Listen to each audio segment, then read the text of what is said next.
I remember when I first started dating my wife and we sat down, we had our first conversation about one of the most important things, money.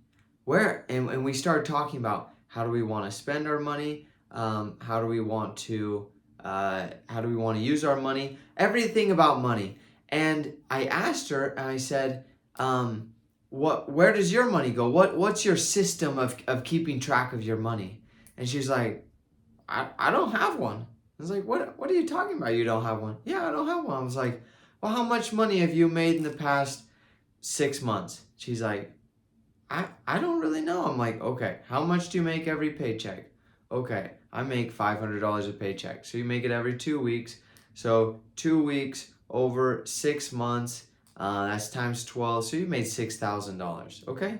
Okay, yeah, $6,000. I'm like, how much do you have left? None of it. What are you talking about? You don't have any more money. Yeah, I don't have any more money left. And it was then that I realized that not everybody has a system for keeping track of their money. I had a system. However, when I read the book Profit First, it really helped me understand better how I can improve my system. And that's what we're going to go over today. A system of keeping track of your money so that it doesn't just get spent and then you're like, I have no idea where that money went. Specifically, this example is with a business. However, it can apply to anything. The idea is the same, okay?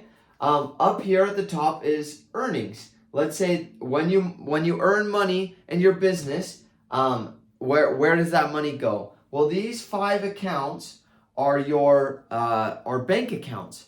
And this is how they explain, Mike Michalowicz explains the idea of having profit first. Well, first things first, money comes into an income account. Just 100% of the money goes into the income account, okay? Then, once a week or once every other week, you divide up the money. And you can decide where the money goes. He has 4 other main accounts. You can have different accounts if you like. Number 1, you have to have a profit account.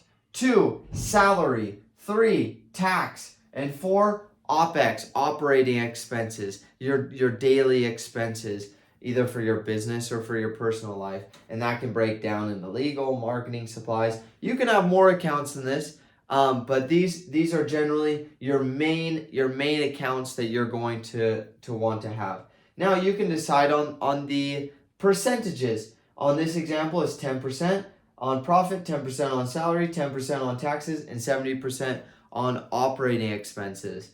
And one of the big ideas in this book is that if you don't focus if you don't make profit a priority in your business, in your personal life, meaning that it's money that you are keeping and you're not spending, then if you don't focus on it, the money's just gonna disappear. The money's going to be spent because it's so easy to make excuses and say, well, I have some extra money. Why don't I go buy that new computer or go buy that new television whenever there's excess money? However, if you put it in a profit account and you don't touch it, then the money's not going to be spent. And then salary, you're making sure that you're saving enough money to pay yourself. This money would go directly to your personal account, and then you can do something similar on your personal side. Then tax account that you're saving, at least whatever percentage you're planning on paying in taxes, you're saving that from the very beginning. That way tax time doesn't come. And the same thing with the profit, the money will just be spent, and then you're like, oh crap, I have to pay taxes at the end of the year or every quarter. And then operating expenses, you're setting money aside. Again, you can break down into other categories, other accounts. You can have legal, marketing, supplies, financial services, CPA, bookkeeper, things like that. But again, we're just keeping it simple. This is what the rich do. They break down their money into different accounts, and they don't just all lump it one huge account so that they know where their money is being spent, okay? Now, one of the other points that he makes in the book, which I really appreciate, is he says a lot of accountants will say, "Oh, we can just divide up your expenses on your financial statement," which is really helpful. And when you're looking at the day-to-day operations, you don't always have up-to-date numbers on your financial statements. That's why it's really nice to actually see the numbers in your bank account, how much money you have in each account. And it becomes really helpful because then you can say, "Oh, my operating expenses are getting really low. Well, what am I doing there? I need to start. I need to not spend as much money here." And you can actually see the money as it goes. Let's walk through one example to show you how this would work. So let's say that you make let's say in just a month, okay? In a month, you make $20,000, okay? So this $20,000 comes directly into your income, and you would have $20,000 sitting in your income account.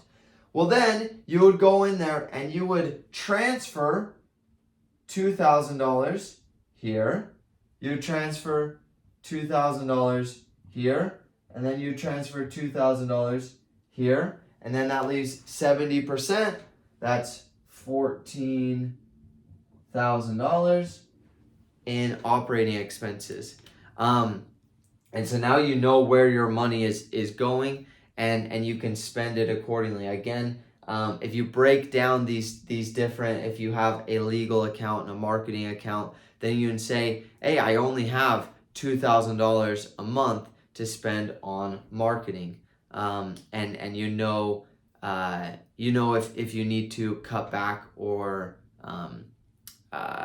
basically you know whether to cut back on expenses or you can spend more, because this number right here isn't always going to be $20,000. It might be $30,000. It might be $18,000. It might go up. It might go down.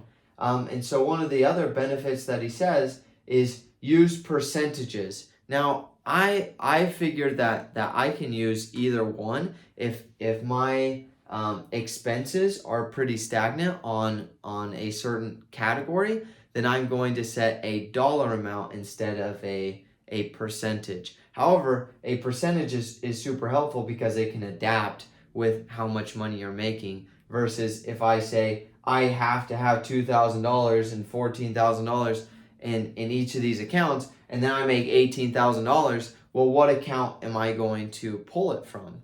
Then I would have to choose which account to pull it from, okay? Again, this is a very basic idea. I first heard this idea of having multiple bank accounts from Tim Ferriss, and I watched the video over and over and over again, and I set up my finances like that. And once I did, then I was able to track where I was spending my money, and I was able to not be like my wife before we met, of just saying, "I don't know where the last 6 months of expenses went." I know exactly where they go, and I have money left over.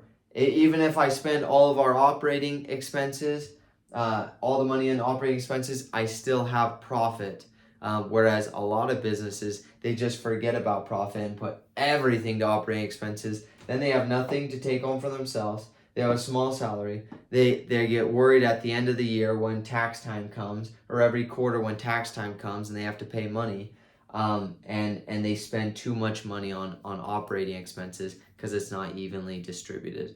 My challenge for you is to set up your bank accounts like this and to start tracking your money, and I can guarantee you're going to sleep a lot better at night because your finances are taken care of.